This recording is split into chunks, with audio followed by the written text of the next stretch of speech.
আসসালামু আলাইকুম। আজকের কালেকশন জাকানাকা কালেকশন, আজকের কালেকশন আপডেট কালেকশন, আজকের collection new collection.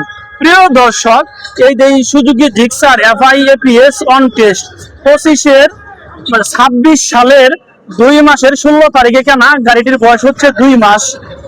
On test গাড়ি।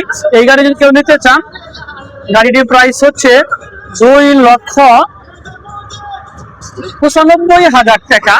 আর এটা যদি নিতে চান, দেন সুজুকি জিক্সার মনোটন 10 বছরের নাম্বার সহকারে পাচ্ছেন 1,65,000 টাকা। আরেকটি পালসার গাড়ি দেখেন, সিঙ্গেল ডিস্ক 10 বছরের নাম্বার সহকারে 1,10,000 টাকা। প্রিয় দর্শক, দেখেন একদম 3টি গাড়ি কালেকশন। আজকের কালেকশন কিউট কালেকশন, আজকের কালেকশন আপডেট কালেকশন। যোগাযোগের ঠিকানা আসাদ মোটরস, এলিঙ্গা। আল্লাহ হাফেজ, ভালো থাকেন।